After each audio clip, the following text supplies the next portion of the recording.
Hello friends, welcome to Srushti's kitchen. ಈ Sunday special ನಾನಿಲ್ಲಿ ನಿಮಗೆ ಖಾರವಾದ ಹೈದ್ರಾಬಾದ್ ಗ್ರೀನ್ ಚಿಕನ್ ಕರಿ ಹೇಗೆ ಮಾಡೋದಂತ ನೋಡಿಸ್ತಾ ಇದ್ದೀನಿ. ಅಲ್ಲಿ ತುಂಬ ಫೇಮಸ್ ಅಂತಲೇ ಹೇಳ್ಬೋದು. ಯಾವಾಗೂ ಕೆಂಪು ಕಲರ್ ಚಿಕನ್ನೇ ತಿಂದು ನಮಗೆ ಬೋರ್ ಆಗ್ತಿದ್ರೆ ಈ ಸರಿ ಈ ರೀತಿಯಾಗಿ ಗ್ರೀನ್ ಚಿಕನ್ ಕರಿ ಟ್ರೈ ಮಾಡಿ. ಚಪಾತಿಗೆ, ರೋಟಿಗೆ, ವೈಟ್ ರೈಸು ಅಥವಾ ಬಿರಿಯಾನಿಗೂ ಸಹ ಕಲಿಸ್ಕೊಳ್ಳಿಕ್ಕೆ ತುಂಬ ಚೆನ್ನಾಗಿರುತ್ತೆ ಈ ಕರಿ. ಈಗ ಹೇಗೆ ಮಾಡೋದಂತ ನೋಡೋಣ ಫ್ರೆಂಡ್ಸ್. ಇಲ್ಲಿ ನಾನು ನಿಮಗೆ ತೋರಿಸ್ತಾ ಇರೋ ಇಂಗ್ರೀಡಿಯೆಂಟ್ಸ್ನ ಪೇಸ್ಟ್ ಮಾಡ್ಕೊಳ್ಳಿಕ್ಕೆ ಈಗ ಒಂದು ಜಾರ್ ತೊಗೊಳ್ಳಿ. 1 ಹಿಡಿಯಷ್ಟು ಪುದೀನ ಸೊಪ್ಪು, 1 ಹಿಡಿಯಷ್ಟು ಕೊತ್ತಂಬರಿ ಸೊಪ್ಪು, ಒಂದು 10ರಿಂದ 12 ಹಸಿರು ಮೆಣಸಿನ್ಕಾಯಿ. ನೀವು ತೊಗೊಳ್ಳೋ ಮೆಣಸಿನ್ಕಾಯಿ ಖಾರದ ಮೇಲೆ ಡಿಪೆಂಡ್ ಆಗಿರುತ್ತೆ. ಒಂದು 12 ಮೆಣಸಿನ್ಕಾಯಿ ನಾನು ಹಾಕ್ಕೊಳ್ತಾ ಇದ್ದೀನಿ. ಒಂದು 10ರಿಂದ 15 ಗೋಡಂಬಿಗಳನ್ನ ಸೇರಿಸ್ಕೊಂಡು ಇದನ್ನು ಪೇಸ್ಟ್ ಮಾಡಿ ಪಕ್ಕಕ್ಕೆ ಇಟ್ಕೊಳ್ಳಿ. ಇಲ್ಲಿ ಯಾವುದೇ ರೆಡ್ ಚಿಲ್ಲಿ ಪೌಡರು, ಯಾವುದೇ ರೆಡ್ ಚಿಲ್ಲಿ ಏನು ಬಳಸೋದಿಲ್ಲ, ಎಲ್ಲ ಗ್ರೀನಾಗೇ ಇರುತ್ತೆ. ಈಗ ಫ್ರೆಂಡ್ಸ್, ಒಂದು ಬೌಲ್ಗೆ ಅರ್ಧ kg ಚಿಕನ್ನ ಸೇರಿಸ್ಕೊಳ್ತಾ ಇದ್ದೀನಿ. ವಾಶ್ ಮಾಡಿಟ್ಟಿದ್ದೀನಿ. ಒಂದು 3ರಿಂದ 4 ಸರಿ ವಾಶ್ ಮಾಡಿಟ್ಟಿರೋ ಚಿಕನ್ ಈ ರೀತಿಯಾಗಿ ಒಂದು ಬೌಲ್ಗೆ ಸೇರಿಸ್ಕೊಂಡು ಇದಕ್ಕೆ ಸ್ವಲ್ಪ ಅರಿಶಿನ ಪುಡಿನ ಹಾಕ್ಕೊಳ್ಳಿ. ಹಾಗೆಯೇ ರುಚಿಗೆ ತಕ್ಕಷ್ಟು ಉಪ್ಪನ್ನು ಸಹ ಇದಕ್ಕೆ ನೀವು ಸೇರಿಸ್ಕೊಳ್ಳಿ. ಈಗ ಒಂದು ಅರ್ಧ ಟೀ ಸ್ಪೂನಷ್ಟು ಗರಂ ಮಸಾಲನ ಹಾಕ್ಕೊಳ್ತಾ ಇದ್ದೀನಿ. ಅರ್ಧ ಟೀ ಸ್ಪೂನಷ್ಟು ಕರಿಮೆಣಸು ಪೌಡರ್, ಬ್ಲ್ಯಾಕ್ ಪೆಪ್ಪರ್ ಪೌಡರ್ನೂ ಸಹ ಇದಕ್ಕೆ ನಾನು ಹಾಕ್ಕೊಳ್ತಿದ್ದೀನಿ. ಒಂದು ಅರ್ಧ ಟೀ ಸ್ಪೂನಷ್ಟು ಜೀರಿಗೆ ಪೌಡ್ರು ಸಹ ಇದಕ್ಕೆ ನಾನು ಹಾಕ್ಕೊಳ್ತಿದ್ದೀನಿ. ಈಗ ಇದಕ್ಕೆ ಧನಿಯಾ ಪುಡಿಯನ್ನು ಸಹ ಹಾಕ್ಕೊಳ್ಳಿ. ಧನಿಯಾ ಪುಡಿ 1 ಟೇಬಲ್ ಸ್ಪೂನಷ್ಟು ಹಾಕ್ಕೊಳ್ಳಿ. ಉಳಿದಿದ್ದೆಲ್ಲ ಒಂದು ಅರ್ಧ ಟೀ ಸ್ಪೂನಷ್ಟು ಸಾಕು. ಅರ್ಧ kg ಚಿಕನ್ ಅಲ್ವಾ, ಹಾಗಾಗಿ.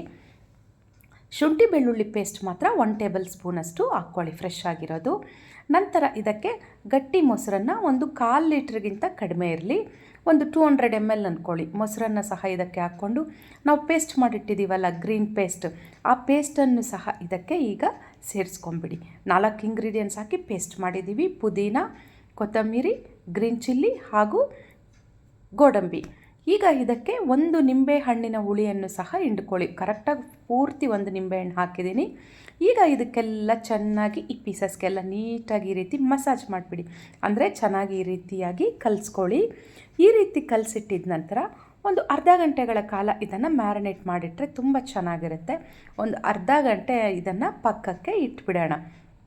ಅಷ್ಟರಲ್ಲಿ ಈರುಳ್ಳಿ ಎಲ್ಲ ಕಟ್ ಮಾಡ್ಕೊಳ್ಳಿಕ್ಕಿರುತ್ತಲ್ಲ, ಆ ಕೆಲಸನ ಮಾಡ್ಕೋಬೋದು. ಈಗ ಅರ್ಧ ಗಂಟೆ ಆದಮೇಲೆ ಸ್ಟವ್ ಮೇಲೆ ನಾನಿಲ್ಲಿ ಒಂದು ಪ್ಯಾನ್ ಇಟ್ಟು ಇದಕ್ಕೆ ಎಣ್ಣೆ ಸೇರಿಸ್ಕೊಳ್ತಿದ್ದೀನಿ.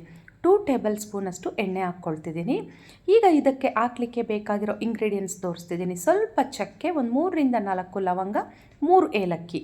ಈ 3 ಇಂಗ್ರೀಡಿಯೆಂಟ್ಸ್ನ ಎಣ್ಣೆ ಬಿಸಿ ಆದಮೇಲೆ ಇದಕ್ಕೆ ಸೇರಿಸ್ಕೊಂಡು ಇದು ಸ್ವಲ್ಪ ಚೆನ್ನಾಗಿ ಫ್ರೈ ಮಾಡ್ಕೊಂಡಿದ್ದ ನಂತರ ಈಗ ಇದಕ್ಕೆ ಈರುಳ್ಳಿ, ದೊಡ್ಡ ಸೈಜ್ದು 1 ಈರುಳ್ಳಿನ ತೊಗೊಂಡಿದ್ದೆ ನಾನು. ಈ ರೀತಿಯಾಗಿ ಸಣ್ಣದಾಗಿ ಹಚ್ಚಿಟ್ಕೊಂಡು ಹಾಕ್ಕೊಳ್ಳಿ. ಈರುಳ್ಳಿ ಇಲ್ಲಿ ನಮಗೆ ಒಳ್ಳೆ ಗೋಲ್ಡನ್ ಬ್ರೌನ್ ಕಲರ್ ಬರೋವರೆಗೂ ಚೆನ್ನಾಗಿ ಇದನ್ನು ಈ ರೀತಿಯಾಗಿ ಫ್ರೈ ಮಾಡ್ಕೊಳ್ಳಿ. ಈಗ ಈರುಳ್ಳಿ ಬಣ್ಣ ಎಲ್ಲ ಚೇಂಜ್ ಆದಮೇಲೆ ಈ ರೀತಿಯಾಗಿ ನಾವು ಮ್ಯಾರಿನೇಟ್ ಮಾಡಿಟ್ಕೊಂಡಿರೋ ಅಂಥ ಈ ಗ್ರೀನ್ ಚಿಕನ್ನ ಇದಕ್ಕೆ ಸೇರಿಸ್ಕೊಳ್ಳೋಣ. ಚಿಕನ್ ಇದಕ್ಕೆ ಹಾಕಿದ್ಮೇಲೆ ಎಲ್ಲ ಚೆನ್ನಾಗಿ ಈ ರೀತಿಯಾಗಿ ಒಮ್ಮೆ ಮಿಕ್ಸ್ ಮಾಡ್ಕೊಳ್ಳಿ.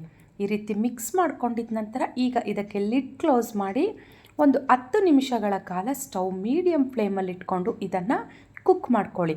10 ನಿಮಿಷ ಆದಮೇಲೆ ಅದರಲ್ಲಿರೋ ನೀರಿನಂಶ ಎಲ್ಲ ಹೊರಬಂದು ಡ್ರೈ ಆಗಿರುತ್ತೆ ನಾವು ಓಪನ್ ಮಾಡಿದಾಗ. ಹಾಗಾಗಿ 10 ನಿಮಿಷ ಅಂತ ಹೇಳಿದ್ದು. ನೋಡಿ, ಎಣ್ಣೆ ಎಲ್ಲ ಸೈಡಿಗೆ ಬಿಟ್ಟಿದೆ, ಅದರಲ್ಲಿರೋ ನೀರಿನಂಶ ಎಲ್ಲ ಡ್ರೈ ಆಗೋ ಥರ ಇದೆ. ಈಗ ಒಮ್ಮೆ ಇದನ್ನೆಲ್ಲ ಚೆನ್ನಾಗಿ ಮಿಕ್ಸ್ ಮಾಡಿಕೊಂಡು, ನಮಗೆ ಡ್ರೈ ಬೇಕನ್ನೋರು ಇದಕ್ಕೆ ನೀರು ಹಾಕೋ ಅವಶ್ಯಕತೆಯೇ ಇಲ್ಲ. ಇದೇ ರೀತಿ ಇನ್ನೊಂದು 10 ನಿಮಿಷ ಕುಕ್ ಮಾಡ್ಕೋಬೇಕು. ಆದರೆ ನಾನಿಲ್ಲಿ ಸ್ವಲ್ಪ ಮಿಕ್ಸಿಗೆ ಹಾಕಿ ರುಬ್ಕೊಂಡಿದ್ವಲ್ಲ ಗ್ರೀನ್ ಪೇಸ್ಟ್, ಅದಕ್ಕೆ ಸ್ವಲ್ಪ ನೀರು, ಅಂದರೆ 1 ಗ್ಲಾಸ್ ನೀರಷ್ಟು ನಿಮಗೆ ವಿಡಿಯೋದಲ್ಲಿ ತೋರಿಸ್ತಿದ್ದೀನಿ, ಅಷ್ಟು ಮಾತ್ರ ನೀರನ್ನು ಹಾಕಿ ಲಿಡ್ ಕ್ಲೋಸ್ ಮಾಡಿ ಈಗ ಪುನಃ ಒಂದು 15 ನಿಮಿಷಗಳ ಕಾಲ ಕುಕ್ ಮಾಡಿಕೊಂಡ್ರೆ ಘಮ ಘಮ ಅಂತ ಇರೋವಂಥ ಹೈದ್ರಾಬಾದ್ ಗ್ರೀನ್ ಚಿಕನ್ ಕರಿ ಇಲ್ಲಿ ರೆಡಿ ಆಯಿತು. ಇಲ್ಲಿ ಅಡುಗೆ ಮನೆಯಲ್ಲಿ ಇದರ ಪರಿಮಳ ಪೂರ್ತಿ ತುಂಬಿಕೊಂಡಿದೆ. ಸಖತ್ ಫ್ಲೇವರ್ ಬರ್ತಾ ಇದೆ ಫ್ರೆಂಡ್ಸ್. ಇಲ್ಲಿ ನೋಡಿ, ಎಣ್ಣೆ ಎಲ್ಲ ಸೈಡ್ಗೆ ಬಿಟ್ಕೊಂಡು ಗ್ರೇವಿ ಕನ್ಸಿಸ್ಟೆನ್ಸಿ ನಮಗೆ ಕರೆಕ್ಟಾಗಿ ಬಂದಿದೆ. ಅದೇ ನಮಗೆ ತೀರಾ ಇನ್ನೂ ಡ್ರೈ ಬೇಕನ್ನೋರಿಗೆ ಹೇಳಿದೆ ಅಲ್ಲ, ನೀರು ಹಾಕೋ ಅವಶ್ಯಕತೆಯೇ ಇರಲ್ಲ. ಈ ರೀತಿ ಆದರೆ ಸ್ವಲ್ಪ ಚೆನ್ನಾಗಿರುತ್ತೆ, ಅಂದರೆ ಚಪಾತಿಗೆ, ರೋಟೀಸ್ಗೆ ನಾವು ತಿನ್ನಲಿಕ್ಕೆ ಚೆನ್ನಾಗಿರುತ್ತೆ. ನೋಡಿ, ರುಚಿಯಾದ ಗ್ರೀನ್ ಚಿಕನ್ ಕರಿ ರೆಡಿ ಆಯಿತು. ಈಗ ನಾನಿಲ್ಲಿ ಪ್ಲೇಟ್ಗೆ ಇದನ್ನು ತೆಗೆದುಕೊಂಡು ನಿಮಗೆ ತೋರಿಸ್ತಾ ಇದ್ದೀನಿ.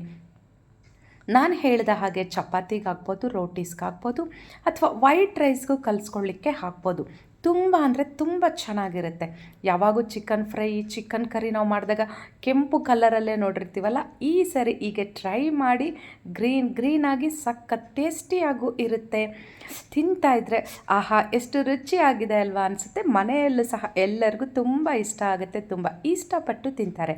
ನೋಡಿದ್ರಲ್ವಾ, ಈ ಗ್ರೀನ್ ಚಿಕನ್ ಕರಿ ನಿಮ್ಗಿಷ್ಟ ಆಗಿದೆ ಅಂತ ನಾನು ಭಾವಿಸ್ತಿದ್ದೀನಿ. ನಿಮ್ಗಿಷ್ಟ ಆಗಿದ್ದಲ್ಲಿ ನನ್ನ ಚಾನಲ್ಗೆ ಒಂದು ಲೈಕ್ ಮಾಡಿ, ಶೇರ್ ಮಾಡಿ, ಸಬ್ಸ್ಕ್ರೈಬ್ ಮಾಡಿ. ಮುಂದಿನ ವೀಡಿಯೋದಲ್ಲಿ ಸಿಗೋಣ. ಶುಭ ದಿನ.